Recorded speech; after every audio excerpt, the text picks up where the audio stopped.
Selamat pagi Bapak Ibu Saudara-saudari sekalian. Puji Tuhan karena kita masih diberikan kehidupan oleh Tuhan dan kita masih didorong untuk datang beribadah, bersaat teduh sebelum kita menjalani kehidupan kita pada hari ini, aktivitas-aktivitas kita pada hari ini. Pada hari ini kita akan merenungkan bagian firman Tuhan dari Roma pasal 3 ayat 23. Karena semua orang telah berbuat dosa dan telah kehilangan kemuliaan Allah. Telah kehilangan. Bapak Ibu Saudara-saudari sekalian, semua orang telah berbuat dosa. Itu fakta yang diungkapkan oleh Rasul Paulus. Seringkali mungkin kita pernah mendengar ada yang berkata, biar begini-begini saya masih tahu berdoa, atau biar begini-begini saya masih tahu caranya bersikap sopan, atau kata-kata yang sejenisnya.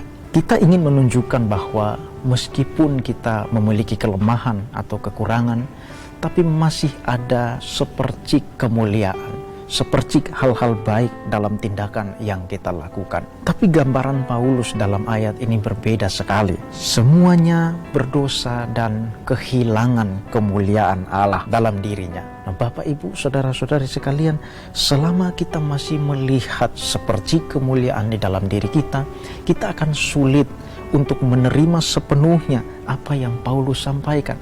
Kita akan sulit untuk menerima sepenuhnya keberdosaan kita.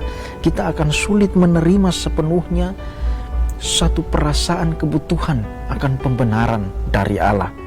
Selama kita masih melihat apa yang kita miliki, kita tidak akan pernah menyadari apa yang telah hilang dari kita. Kalimat Paulus di dalam Roma 3 ayat 23 ini dampaknya sangat besar, baik bagi kita dalam hidup kita maupun dalam relasi-relasi kita. Apakah hanya kita orang yang benar dan yang lain salah? Atau apakah hanya kita orang yang salah dan yang lain jauh lebih salah dari kita? Paulus menyamaratakan semua orang, semuanya telah berdosa. Dengan demikian kita harus melihat diri kita dalam kelompok atau kategori yang sama dengan orang-orang yang lain. Kita sama-sama berdosa. Perbedaannya terletak pada bagaimana kita memandang keberdosaan itu. Apa kita melihatnya sebagai sesuatu yang wajar atau manusiawi, atau kita melihatnya sebagai sesuatu yang membutuhkan solusi. Jika kita melihatnya sebagai sesuatu yang manusiawi, mungkin kita akan berkata, namanya juga kita hidup di dalam dunia yang berdosa, jadi kita ikuti saja alurnya. Tetapi kalau kita melihatnya sebagai sesuatu yang memerlukan solusi, maka kita akan melihat perlunya transformasi, perlunya perubahan, perlunya sesuatu yang bisa melepaskan kita dari kewajaran dosa yang terjadi di dalam dunia ini. Bapak Ibu Saudara-saudari sekalian, apakah kita melihat dosa sebagai sesuatu yang wajar dalam dunia ini, atau dosa sebagai sesuatu yang perlu dicari solusinya? Mari kita berhenti melihat seperti kemuliaan yang ada di dalam diri kita. Mari kita berhenti untuk melihat segala hal yang kita miliki di dalam diri kita, karakter-karakter baik kita, dan kita belajar mulai melihat apa yang telah hilang darinya. Apakah diri kita ingin membantu orang, tetapi mudah sekali kita berpikir untuk berlaku curang demi membantu orang?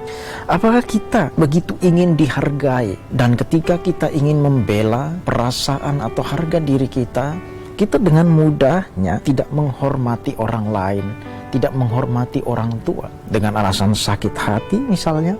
Apakah kita memiliki kemampuan yang luar biasa, kemampuan yang banyak, tapi kita mudah untuk menyepelekan berbagai tugas dan tanggung jawab kita dan menunda-nunda untuk mengerjakannya? Apakah kita punya gelar dan pengetahuan yang banyak, pengalaman yang banyak, tetapi kita mudah untuk tidak menghormati otoritas yang ada di atas kita? Apakah kita bekerja mencari nafkah begitu giat, tetapi kita mudah untuk tidak membaca kitab suci dengan alasan capek, letih, dan tidak ada waktu? Selama kita masih melihat percikan kemuliaan di dalam diri dan hidup kita, dalam nilai-nilai positif yang ada pada kita, motivasi-motivasi positif yang ada pada kita, visi misi positif yang ada dalam diri kita, kita tidak akan pernah menyadari kemuliaan Allah yang hilang dari dalam diri kita. Yang tertinggal akhirnya adalah kemuliaan diri dan bukan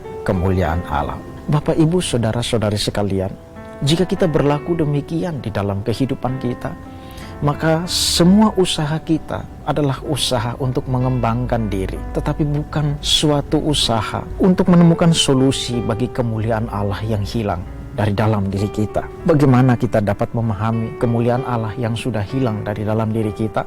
Kemuliaan itu secara praktis berhubungan dengan gambar Allah yang tampak dalam kehidupan yang diatur oleh nilai-nilai atau hukum-hukum Allah. Kemuliaan Allah itu secara praktis berhubungan dengan kehidupan yang sesuai dengan standar Allah, yang menunjukkan karakter Allah. Pada hari ini, Bapak, Ibu, saudara-saudari sekalian, dalam kita menjalani kehidupan dan dalam kita berelasi dengan orang lain, bahkan ketika kita bekerja, apakah kita hanya melakukan semuanya itu untuk pengembangan diri kita semata, pengembangan diri orang lain semata? Atau kita berjuang begitu rupa untuk mengembalikan kemuliaan Allah itu, mengembalikan kehidupan yang sesuai dengan standar Allah itu di dalam hidup kita, di dalam dunia ini. Mari kita melihat apa yang telah hilang dari diri kita. Mari kita melihat bahwa ada kehidupan yang sesuai dengan standar Allah yang sudah hilang dari dunia ini. Sebagaimana kita aktif berbuat dosa dahulu, sekarang mari kita aktif untuk mengembalikan kemuliaan Allah itu, mengembalikan kehidupan yang sesuai dengan standar Allah itu di dalam kehidupan kita, dalam dunia ini. Dan semuanya itu harus diawali dari Injil Yesus Kristus, dari iman kepada Injil Yesus Kristus. Hanya Injil yang memungkinkan kemuliaan Allah itu, kehidupan yang sesuai standar Allah itu kembali ke dalam kehidupan kita, kembali ke dalam dunia yang penuh dengan dosa ini. Mari kita berdoa. Bapa, dalam nama Tuhan kami Yesus Kristus, tolong kami untuk melihat apa yang telah hilang dari dalam diri kami, yaitu satu kehidupan yang tidak sesuai dengan standar Allah. Biar kami terus diproses dari hari ke hari untuk semakin serupa dengan standar yang Engkau kehendaki di dalam kehidupan kami. Tolong kami supaya kami tidak hanya mencari, mengusahakan pengembangan diri kami, tetapi kami juga mengusahakan supaya kehidupan yang sesuai standar Allah itu, yang menunjukkan kemuliaan Allah itu, dapat kembali terwujud di dalam kehidupan dan dunia ini. Ampuni dosa salah kami, demi Kristus kami berdoa. Amin. Biarlah firman Tuhan menjadi pelita dan terang yang menyadarkan kita tentang apa yang hilang dari dalam diri kita, dan yang mendorong kita untuk bertanggung jawab, membawa kembali kehidupan yang sesuai standar Allah itu di dalam hidup dan dunia ini. Tuhan memberkati kita semua.